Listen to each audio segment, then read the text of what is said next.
Microsoft Word မှာအခုလိုမျိုးကျွန်တော်ဒီចောင်းသားကက်တွေပေါ့နော်အခုလိုမျိုးနာမည်ကက်လေးတွေကျွန်တော်တို့ဘယ်လိုရေးဆွဲမလဲဆိုတာကိုမျှဝေပေးသွားပါမယ်ကျွန်တော်ဒါလီကမိထားတဲ့လူလေးရှိနေလို့ပေါ့နော်ဟုတ်ပြီအဲ့တော့ကျွန်တော်သူ့ရဲ့ site ကကျွန်တော်ဘယ်လောက်နဲ့ဆွဲမလဲဆိုရင်လေဒီမှာနမူနာကျွန်တော်တို့ဒီကိုတကယ်ထုံးမဲ့ဒီ8ကိုပေါ့နော်ကိုထဲမဲ့8ကိုကျွန်တော်ဘာလုပ်မလဲဆိုရင်တိုင်းရမယ်အတွင်း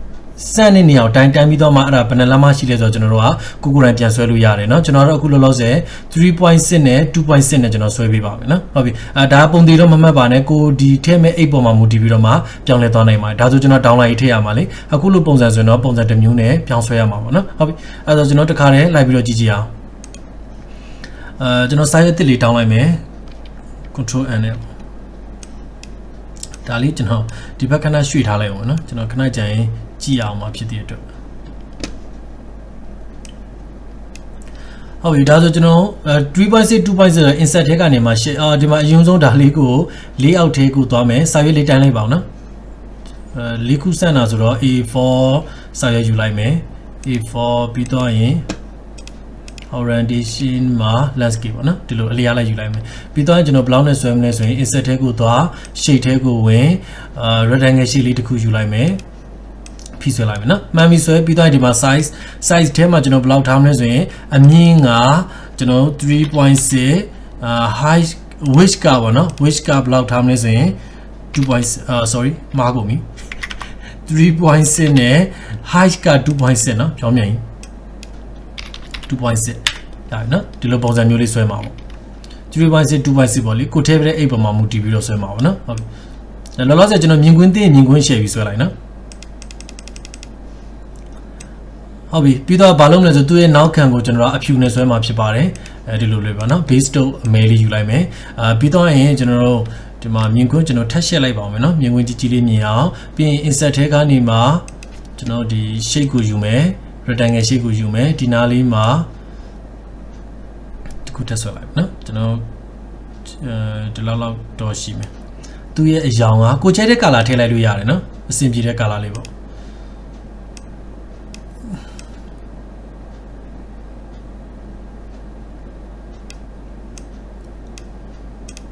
โอเคဒါလေးထည့်မယ်ပြီးရင်သူ copy ပွားလိုက်မယ် control C control V ပါအောင်းနာလေးမှာထားလိုက်မယ်ဟုတ်ပြီဒီလိုပုံစံလေးပါနော်ပြီးတော့အထက်မှာစာရေးဖို့အတွက် insert ထဲကနေကျွန်တော်တို့ကword art နဲ့ရေးလိုက်ရတယ် text box နဲ့ရေးလိုက်ရတယ်နော်ကျွန်တော် word art လေးနဲ့ဆန်းလိုက်မယ်ဒီကောင်လေး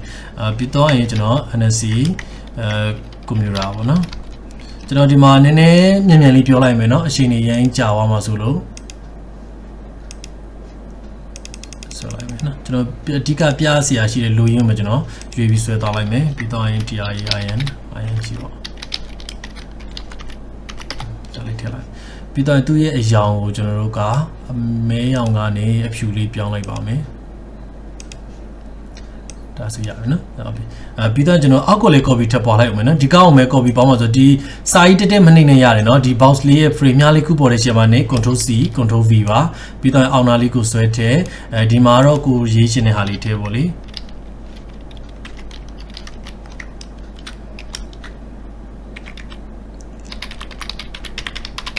ဟုတ်ပြီပြီးတော့ကျွန်တော်ဒီကောင်လေးက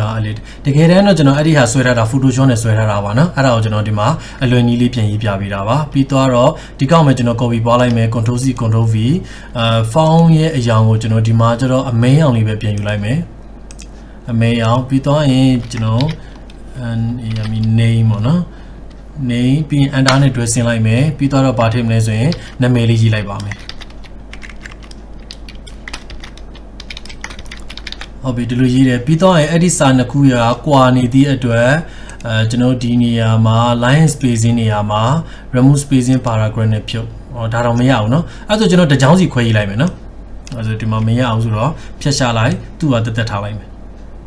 သူ့ရဲ့စာလုံးအယောင်လေးကိုအဆင်ပြေမဲ့အယောင်လေးဒီမှာပြန်ပြောင်းလိုက်ပေါ့မြင်ရမယ့်အယောင်လေးတစ်ခုပေါ့နော်ဒါလေးပြောင်းလိုက်မယ်သူ့ကို copy ပွားမယ် copy ပွားကျွန်တော်စာတက်မနှိပ်ထားနေเนาะကာစာချတိုင်းပွားမရအောင်ဒီမြားလေးခုပေါ်တဲ့ချိန် move ပေါ်တဲ့ချိန်မှာcontrol C control V နဲ့ဒီလိုပွားလိုက်မယ်ပြီးတော့သူ့ကိုကြတော့ကျွန်တော်တို့က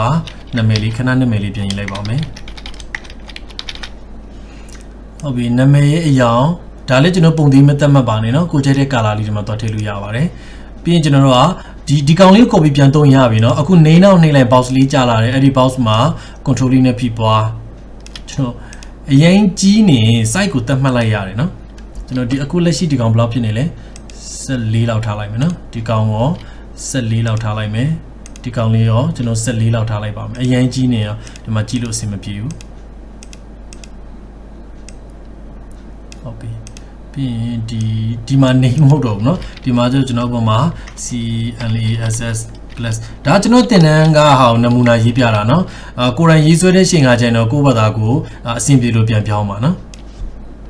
တန်ဒီဘောဟာကိုပဲ copy ပွားလိုက်မယ် control C control V ဒါမှမဟုတ်ရင်လည်းအဲ့ဒီမြားလေးခုရွှေ့နေချင်တော့နည်းနည်းလေးရွှေ့တယ်အခုမြားလေးခုပေါ်တဲ့ move နေရာမှာ control လေးနဲ့ဖိရွှေ့လိုက်သူက copy ဖြစ်သွားပါရဲ့နော်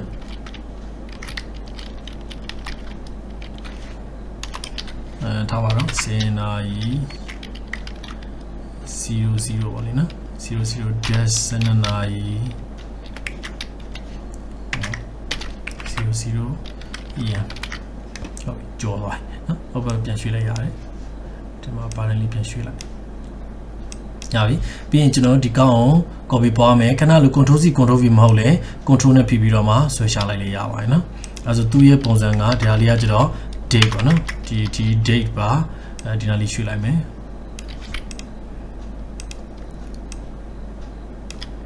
သူ့ကြတော့မှာစတက်တဲ့နေပေါ့နော် GNU ရပါတယ် January 2025လို့ရေးလိုက်ပါမယ်ရပြီနော်ဟုတ်ပြီအဲ့ဆိုကျွန်တော်ဒီမှာ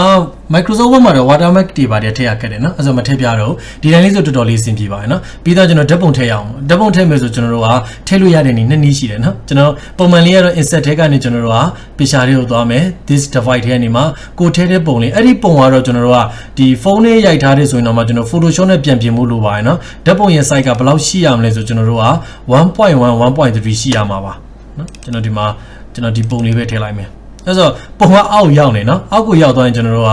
ဒီအခုလောလောဆယ်ဒီမှာရွှေ့လို့မရသေးဘူးအဲ့ဆို what tennis square ရှင်လောက်လိုက်နော်အဲ့ဒီမှာပေါ်လိုက်နော်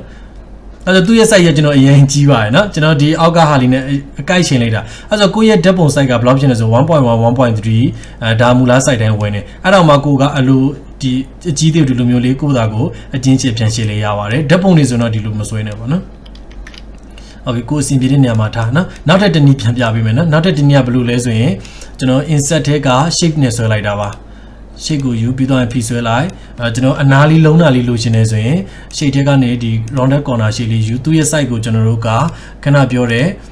အမြင့်ကို 1.3 နော် 1.3 ပြီးတော့ရင်အလျားကိုက 1.1 ပါနော်အဲ့ဒါဒီမှာအကြီးဖြစ်နေလိမ့်မယ်နော်အဲ့ဒီကြီးကိုကျွန်တော်တို့က down ကနေဒီတိုင်းလေးရိုးရိုးလေးဖိဆွဲလိုက်မှာ shift key လေးဖိကြည့်လိုက်နော် keyboard ကနေ shift နဲ့ဖိဆွဲရပြီနော်ဒါဆိုသေးတော့သေးတော့တာပေါ့လေတကယ်တမ်း 1.1 1.3 နဲ့ပါနော်ရပြီသူ့ထဲဓာတ်ပုံထည့်မယ် shift keyboard ကနေ shift ကိုဖိတောင်းနော်ဓာတ်ပုံထည့်ဖို့အတွက်ကျွန်တော် shape file တွေကိုသွားမယ်picture တွေကိုသွားပြီးတော့ရင် from a file နဲ့ကိုထည့်မဲ့ပုံလေးယူလိုက်ဒါလေးတူတူပါပဲနော်ဒီလိုထည့်လေးရတယ်ဒီလိုထည့်လေးရပါတယ်နော်ဟုတ်ပြီရှင်းနေတဲ့တော့အနာလေးတွေဝိုင်းတာပေါ့လေနော်ဟုတ်ပြီဒါဆိုကျွန်တော်ဆွဲလို့ပြီးသွားပြီလိုက်လို့ကြည့်ပါနော်ကျွန်တော်အဆင်မပြေတာရှင်းမရတာရှင်းပြန်ပြောပြပါတကယ်တမ်းတော့ Photoshop နဲ့ဆွဲတာလွဲပါတယ် Photoshop နဲ့ကျွန်တော်မနေ့ဖြတ်မှပြန်ပြပေးမယ်နော်အားလုံးအဆင်ပြေကြပါစေ